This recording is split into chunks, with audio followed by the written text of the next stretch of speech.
This is Greg Pass with the Americans in Wartime Museum. Today's date is February 22nd, 2021, and I'm at the VFW in Edinburgh with Mitch Rubenstein.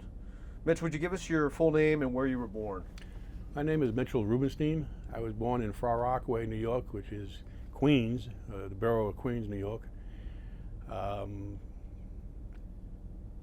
else did you want to know? Yeah, what war did you participate Oh, I'm in? sorry. I participated in the Grenada invasion, OUF, or Operation Urgent Fury. You got any military veterans in your family? My dad was in the Korean War, and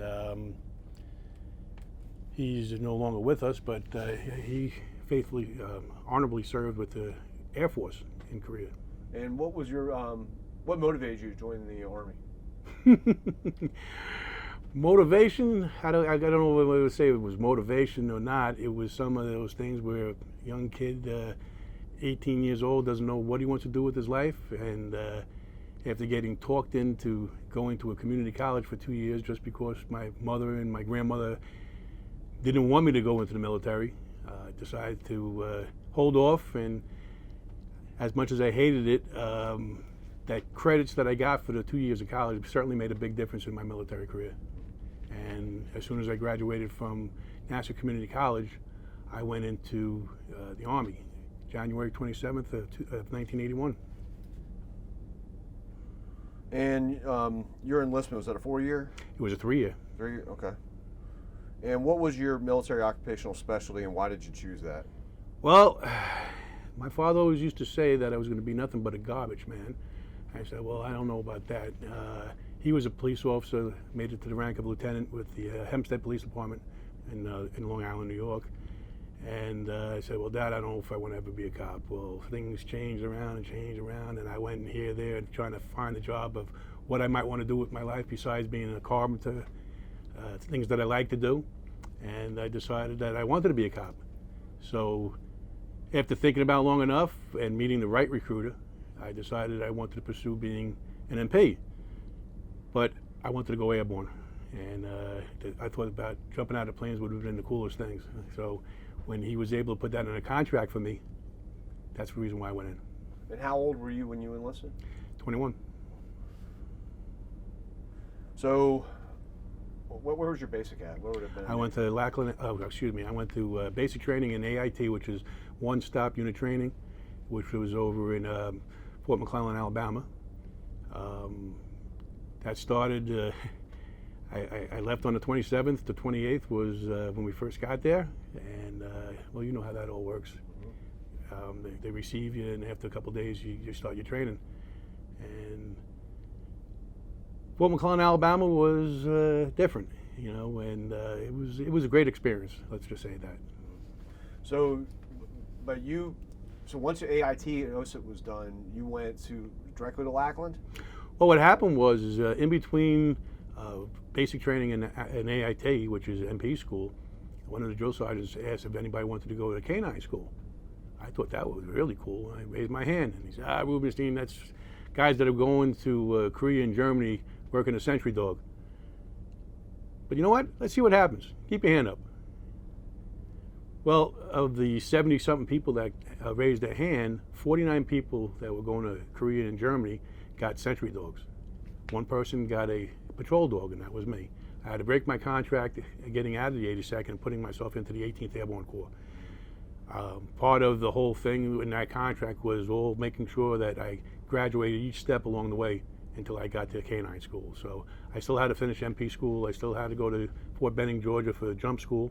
And then I had about 7 days over a brag, and then I left and I went to Lachlan Air Force Base for 10 weeks. Mm-hmm. So you're almost nonstop training for months and months on end. Yeah, for the first, I say 4 to 6 months, it was all training. Mm-hmm. So what was Canine school like at Lachlan? Well, one thing I found out real quick, number one, you know, being that I was airborne, I was wearing a maroon beret, and I didn't know anything about the pararescue unit, you know, or the pararescue training of the Air Force. They wore red berets. So when I got to the post, they were like looking at me like, what kind of beret is that? Are you pararescue? No, I said, I'm airborne. I don't know what pararescue is. The food in the Air Force was fantastic. No doubt. Fridays was surf and turf and things that I never saw anything like that in the Army. Besides being all you can eat, you just make sure you eat everything on your plate, or you got hell to pay. Stayed in the BOQ, which is the barracks for people that were there for training, and that was almost like maid service because you had it was a barracks, but you had your own room with a refrigerator and an air conditioner, and I shook my head thinking like, where am I, and a day room that had a pool table for everybody to, hang out, and it was great. The training was long, it was hard, it was very hot all the time, but the training at Lachlan was fantastic. So, I'm not that familiar with how it works in the military.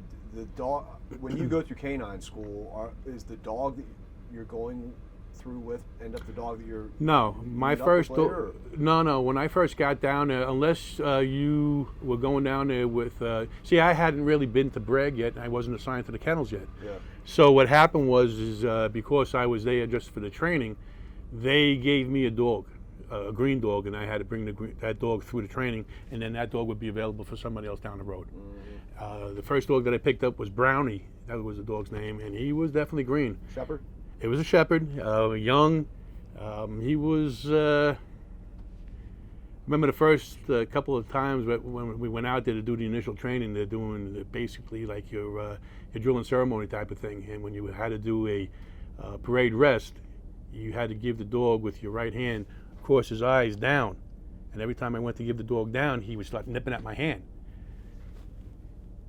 So I said to the drill sergeant, he's not doing it, number one, and every time I go to give him that command to get him to go down, he bites my hand, and he's biting it pretty good. So what should I do? He says, the next time the dog does that, reach into his mouth, grab his tongue as far as you can get to the root of it, and yank on it as hard as you can. I said, are you nuts? He says, do it. I went and down, and as soon as that dog went from my hand, I reached in his mouth, and I got all of it, and I yanked it till I heard a yipe. That dog, every time I went down, he like flew down. Then I was able to step over and do my parade rest, and we were good to go after that. So that was the first training experience. But he turned out to be a pretty good dog, and we both passed after the 10-week period. And I went back to Fort Bragg, and I was asked to be the general's driver, and I had to call my father up for some advice because sometimes when you do a good job and they notice you, and that was only because my platoon sergeant came in and saw me spit shining my low quarters for display, and he said, what are you doing? I said, I'm spit shining my low quarters for display. He says, you plan on doing that all the time? I said, well, isn't that what we're supposed to be doing? He says, yeah, but I never see anybody do it. You always buy core frames or something like that. Well, he offered me the job as a general's driver. And I'm like, well, I don't know anything about that, but it was on a Friday, can I have a couple days to think about it? So my father said, I called my dad up and he said, you just got done doing all that training with the canine thing. Isn't that what you really want to do? I said, yeah. He says, and why would you want to be a chauffeur? And when he said chauffeur, that's when I'm like, wow, why didn't I think of that? I don't want to be a chauffeur. I want to be a canine guy. So I told him no, and a few weeks later I was down at the kennels. And that actually even worked out great because 6 months later I was on my way back to Lachlan Air Force Base because they needed a bomb dog handler on post. And that was the thing that set off my whole career. So what kind of dog did you end up getting paired up with? I picked up another shepherd, which was a beautiful one. His name was Bo, and like B-O? B-E-A-U. B-E-A-U, okay. And he was a retread. I think he came from the FBI, if I'm not mistaken. He was a great dog as far as his ability to find explosives, but when it came to obedience and listening, he wanted to do things his own way. And that changed real quick. So how much training did you have to go through with him? 10 weeks. 10 weeks? Yep, and you and the dog both have to certify. So is that dog cross-trained in patrol as well, or Yes. straight up? Yes, and that was part of the problem with his failure with I think it was the FBI, if I'm not mistaken, is that they couldn't get him to do the other side of the stuff, which was patrolling and just obedience, listening. Yeah, well, at times when you got a dog like a German Shepherd, a lot of people and a lot of handlers let the dog do his thing. But at times you got to show the dog who is the one that is in charge. Is this him? No, that was actually my first couple of weeks that I told you when I first got down to the kennels. Between when I first got down there for the first 6 months, that was Charlie. Okay. Charlie was my dog, and at the beginning, and Charlie was a narc dog, or used to be a narc dog. Charlie was almost like a push button dog. You can click your fingers, and that dog would do whatever you needed him to do. I can walk him right over here like that. I'd grab him by the neck, by his collar, or by holding a short chain.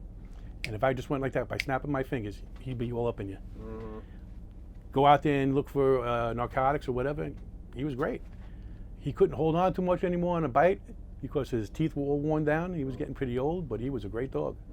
And I learned a lot from Charlie. I learned a lot about doing the patrol work. And 6 months later, like I said, they were looking for a person to replace the guy that was leaving Fort Bragg as the explosive detection dog handler for the post. And I just happened to be at the right place at the right time.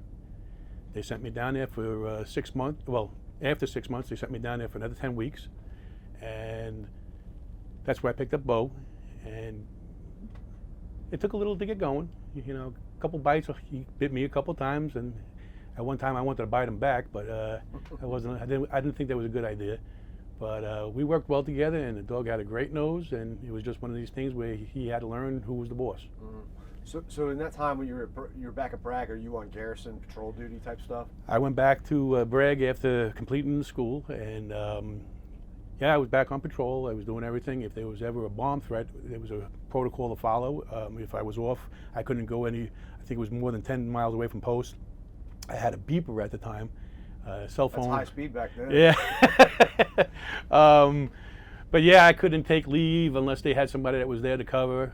Being that we had Pope Air Force Base right next door, if they had a bomb dog handler available, they might be able to cover me for a day or two, or they would have to call somebody in if I was to take leave. But I never got a chance to take leave until they finally sent somebody down to school. So you were the only I was the only one on that entire installation. Bragg. That's a big installation. Yeah, yeah. And with all the clubs that we had, there was one time where somebody said they had placed an explosive at one of the clubs, and I was covering all of them. So that was a big day, let's just say. And they took all of those threats seriously. So were you part of the division 82nd at the time? Well, the 86th, the 118th Airborne MP Company falls under the 16th Military Police Brigade. Okay. The 16th Military Police Brigade falls under the 18th Airborne Corps, and so does the 82nd falls under the 18th Airborne Corps. It's all part of the Rapid Deployment Force. Gotcha. So did you have to go through airborne training with the dog? No, when I first got down to Bragg, they were already trying to do that. They had, That's Incredible. They had a couple different newspapers that were covering them trying to jump out of. They got us where we were jumping out of the towers and trying to release the dog. Instead of having where you had your Alice pack, where you have your reserve chute, there's a lowering lines, and the dog had a special harness. And what was supposed to happen is once you went out, you were supposed to release the dog.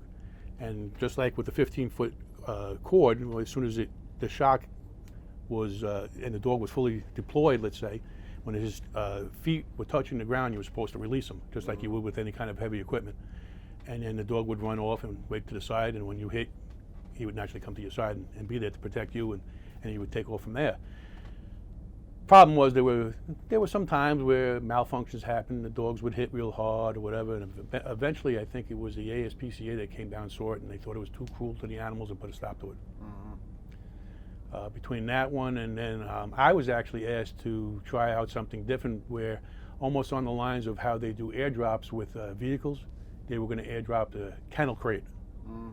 And they had a special harness or a special foam they tried. They had a harness, they tried webbing, they tried all kinds of stuff to be able to keep the dog suspended inside the crate to where he would fall a little bit. Exactly, and not cause any damage to the dog. When I left, I don't think they had still done anything with it, but now I see that A lot of the elite units that are jumping with the dogs are actually jumping with Malinois, which are a little bit lot smaller. lighter, yeah. Yeah. Interesting. All right, so let's fast forward. Let's go to Grenada. Well, how did you find out that you were going to be involved with that? And Well, that was. I was actually working the road that night. I used to volunteer to work the midnights for the most part, 11 to 7. And I was working, driving around Bragg, and I'm seeing a whole bunch of vehicles coming in. I'm seeing planes landing over at Pope, and a lot of activity going on. And I went to the state where I saw all the vehicles going, and it was actually the staging area where everybody was getting together before they were deploying. And I was able to get a little information about what was going on, and it's just all I kept on hearing was there was some kind of operation getting ready to go. Well, after I heard exactly what was going on, I had mentioned to my commander that I think it would be a good idea if you guys had a bomb dog handler going with you or going over there. The guy that was going to either be the second bomb dog handler or explosive detection dog handler for the post was actually in my unit also.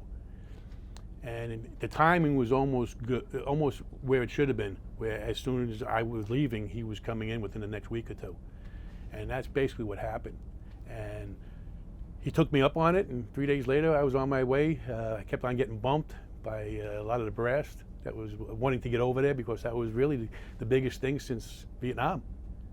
And, well, actually, I'm sorry, Lebanon happened about 6 or 8 months prior. Mm-hmm. And so when this kicked off, like I said, I was trying to get on first or second wave, kept on getting bumped and bumped and bumped, and I didn't get there until, I think it started on the 25th. I got there on the 29th. Mm-hmm. And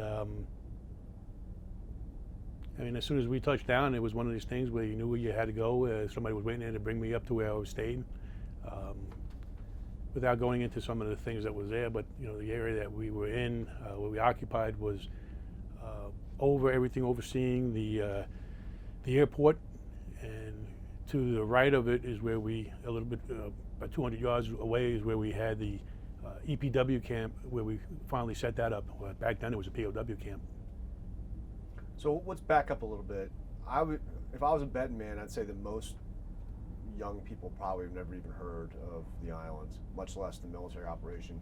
Give us an overview on where the island is located, about approximately the size, and what the general military operation was all about. Well, I wish I could give you all that information. Yeah. But I know I don't have all of that at my fingertips. But the thing is that the general operation. What the operation was basically there had been students that were being held hostage by rebels who took over the island. The island itself was being rebuilt. The airport. They supposedly had Grenadian construction workers. Turned out to be Cuban soldiers, along with Russian soldiers that were all had one thought in mind, which was to make that airfield where if Russia and Cuba decided to work together, they would have a halfway point between us and the United States. You know, them and the United States. And that's why it was so vital for us to get over there and get there. Not only they were using the hostages as leverage, which backfired in their face. A lot of other things that were going on there, that the bad publicity we were getting on, right from the start, from all of that was because we weren't letting the Red Cross get in there or any kind of news media get in there, and that kind of set a tone. But we did our job, and we did our job well. Was that October? That was October, yes. What was the weather? Do you remember what the weather was like? It really wasn't bad all the way around. I remember that when I first got down there, we all were wearing our the fatigues, the camouflage fatigues, and they had changed those when we got down there to the jungle fatigues because it was warmer. They got rid of most of everybody's black boots if you wanted to, the leather boots, and went to the jungle boots. The climate was a lot warmer. A lot of things were turned off because of when everything started, it was pretty much shut down. So you didn't have running water type of thing. We were drinking from bladder water, which was terrible after a while. Most of everything that we had for almost the whole time we were there was C rations until we finished those all up, and those were the ones from World War II and Vietnam era. So once those were all gone, we started working on MREs, which was, we didn't know anything about that. As a matter of fact, I think that was, the Air Force was about the first ones to ever get those before us. And so that was a big surprise. The first real meal that we had down there that wasn't MREs or C rations was Thanksgiving, and it was dehydrated, just about everything, but it was still good, and it was hot, and I think one of the other guys may have caught a rock lobster or something like that in a trap, but other than that, that was it. So how long were you over there? I was there from the 29th of October to December 5th. And then they started sending people in there just to rotate everybody, just to keep the exercise going and make sure everything was status quo, and until everything was, given back to everybody from that island. So give me an example of what the average mission or day that you would have over there, you and the dog. Well, I was asked when I first got down there not only to provide security to the TOC, security to the POW camp. I was also there to do point operations when they were doing some going through clearing some areas, going through some of the building areas as far as cottages and houses, stuff like that, looking for anything and everything.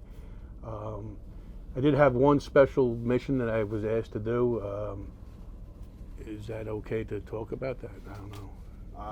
I don't know anything about it, so I don't think. I mean, it's long gone since then. But there was what happened was I think it was about 4 days after I had gotten there. The deceased bodies of what we thought were Cuban soldiers were sent back to Cuba, and Castro said those were not his soldiers and sent them back on a plane. That plane was going to be landing over in Barbados. So I was sent to Barbados with my dog to search the bodies that were coming back. I can't remember how many there were. I want to say it was 50 to 80 bodies, maybe more. And when I got there, they were unloading the crates out of the plane. When we got the crates all lined up on the ground, it was my turn to come in there with the dog. We searched them, and my dog hit on one of the crates. I went back a couple different ways, and every time I went to that one, he went right back to that one. So I knew we had something. So we had an EOD team that was there that had requested a X-ray camera to come in to try and see what was going on. And after we got some authorization to open the crate to see what was in the crate, knowing that you wouldn't get right to the casket, or at least to be able to visualize the casket. And they opened the crate, and there was a flag on it. It was an American flag, and I don't remember if it was a Grenadian flag. I think it was a Cuban flag that was over it. I guess they just put something over it. And turns out that the casket was like a lead-sealed, almost like a tub with a completely covered. So you ask yourself, well, how could that dog have smelt anything like that? And from what EOD that was there and the Graves Registry that was there that were putting the people in the bags to send them over, a lot of these bodies had bandoliers of ammo and stuff like that still on them. So some of that could have been the smell of the ammunition or whatever, and that's what the dog was hitting on. So we considered it a positive find, but there was no actual explosives in them, which is the reason why they sent us back to Grenada on the same plane with those bodies. They wouldn't let us take it any further. They wouldn't let us cut it open or anything like that. So that was kind of a little on the scary side. But I had missions to do plenty of searches on the island itself, some at the presidential suite, as far as the TOC, the command posts and stuff like that. So, and then a lot of stuff that I was searching when the soldiers were heading back. So where were they putting you up at? You guys are like GP mediums, or did you take over a building? Or? We took over the buildings in the beginning that used to be where the the guards for the different internment camps or the jails that were there, they were on top of the hill. I was moved out of there once my unit assisted in getting the hostages on a deuce and a half and getting them out of there and getting them, off the island. I went over there and asked my commander if it would be okay if I stayed at the university. It'd be away from everything where my dog wouldn't be bothered and I would be able to take care of him better. And they were sending, I think, two other dog handlers there. Eventually were coming down that they would have a place to stay, and that's where we were. There was no electric, there was no water until we figured out how to get the generator going. And then that's how things changed a lot over there. Were you married at the time? Or? Nope. Were you able to keep in touch with your family while you were there? We're trying to not say what was going on, or I had to keep my mouth shut, and naturally I didn't have a cell phone back then. When I did finally get an opportunity to call, and that was a couple of weeks after things had changed, where I'm not saying it laxed, but I had an opportunity where I could call, and let's say when I did get a hold of my family, it was like, well, where the hell are you? We haven't heard from you so long. Well, it's not like I could call you, well, where are you? Well, I can't really tell you, but if you're following the news, just put two and two together. You're there? And I'm like, yeah. And I said, okay, I got to go. Everything's okay, bye. I failed to ask, how did you get there? Were you a helicopter, plane, boat? No, it was plane, C-130. Okay. Is that how you left as well? Came back, I think it was on either 130 or 141, I can't remember. Okay. Dog fly okay without any Oh problems? yeah, he was in his crate, no problems. So what kind of shifts were you working? 8, 12 hour? It was one of these things where, you go all day long, you catch some sleep, they need you at night, they pull you to come in at night. So, I mean, it was, if you were lucky to get 4 to 8 hours in between at different times during the day. It's not like I was able to, get up whenever I felt like get up. No, it certainly wasn't like that. So we were always on the go. But then again, that's part of the way things were when you were in an airborne unit. You were always on the go. Any interaction with the locals at all? For the most part, everything was great with them. I remember I definitely needed to take a shower, and we were showering out of the solar bags. You fill them up with water, you hang them, and the sun hits it and it kind of warms the water a little bit.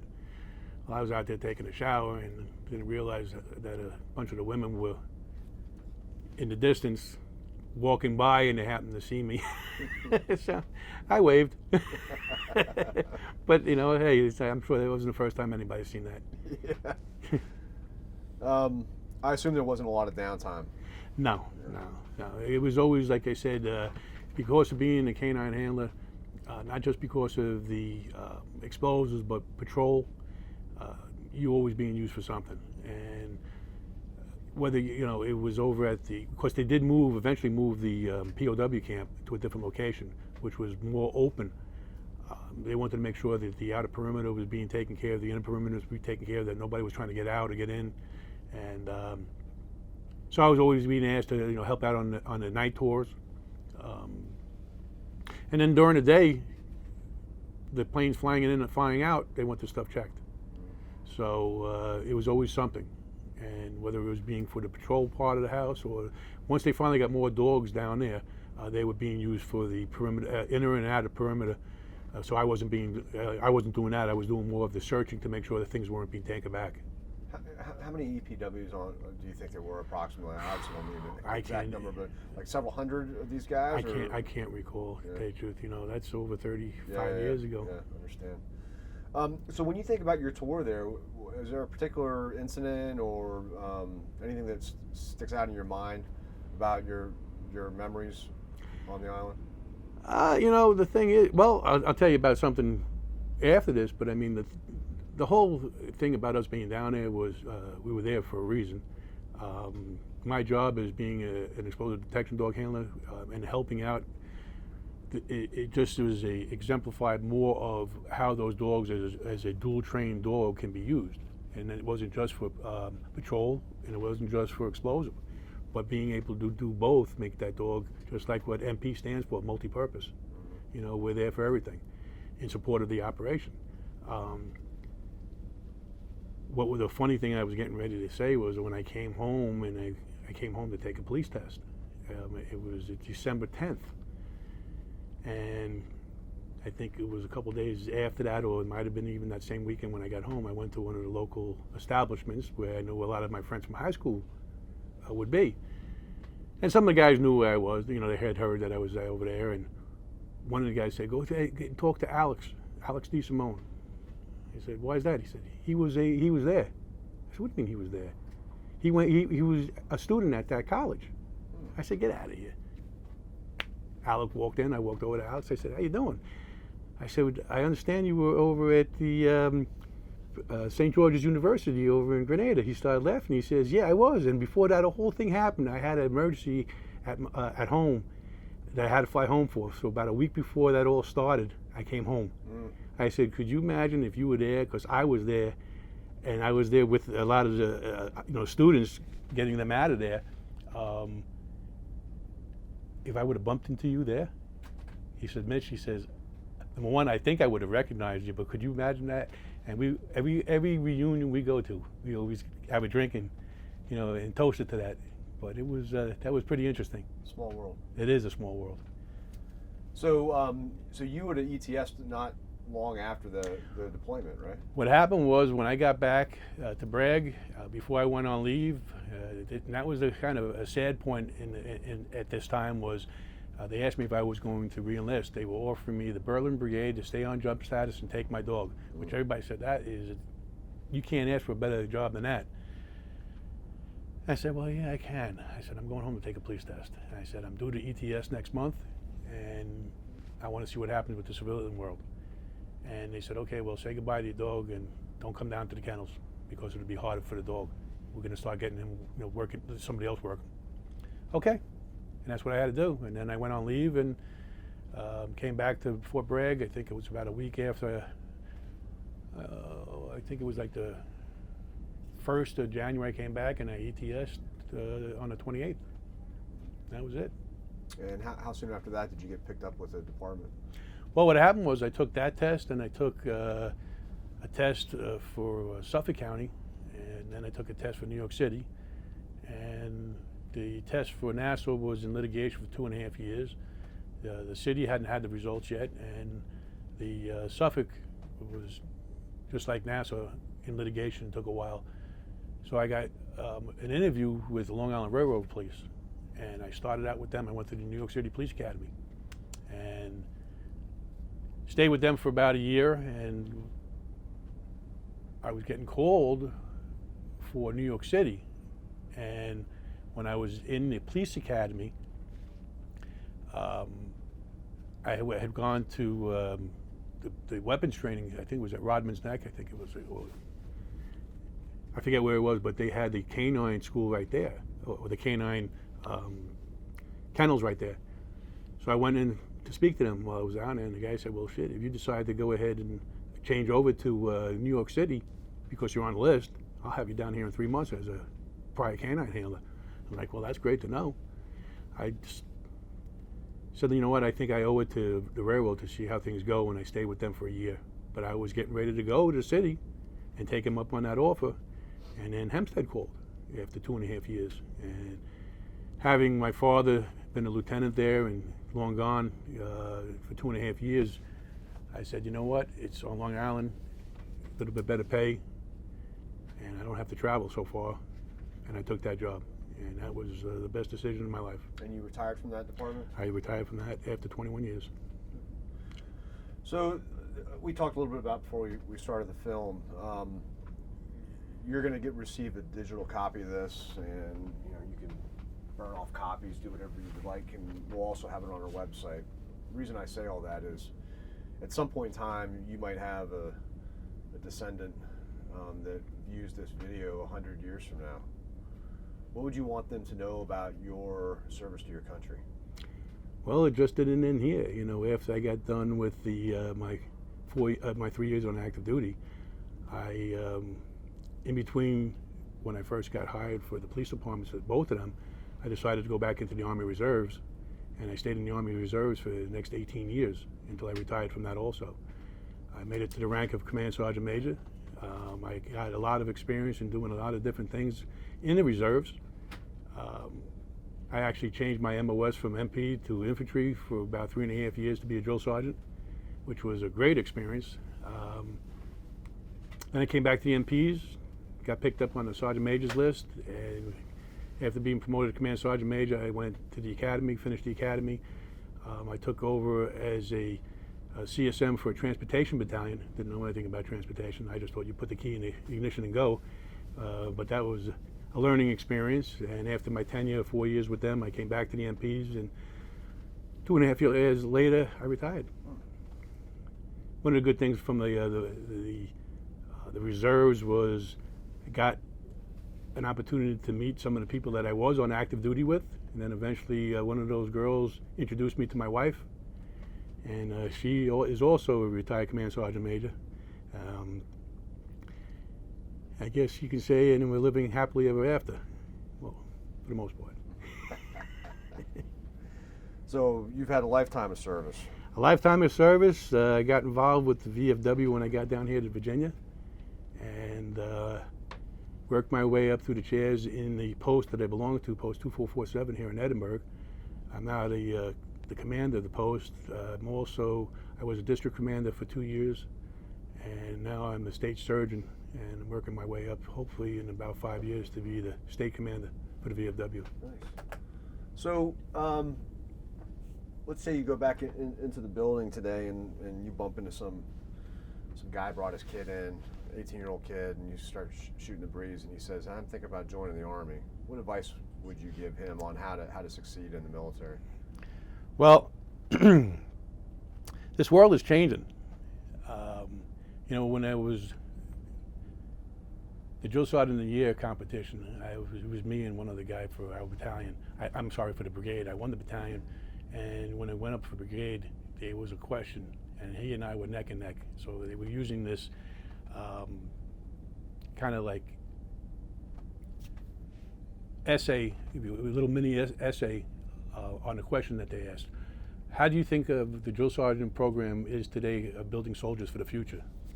Well, I'm not one to sugarcoat things, and my first reaction to that was we are no longer drill sergeants, we are glorified camp counselors.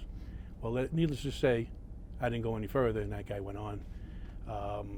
But with the way the military and the civilian world and everything combined is going, there's too much civilian influence in our military. And I think if you keep on downing the military in a way that you make us more compassionate and more of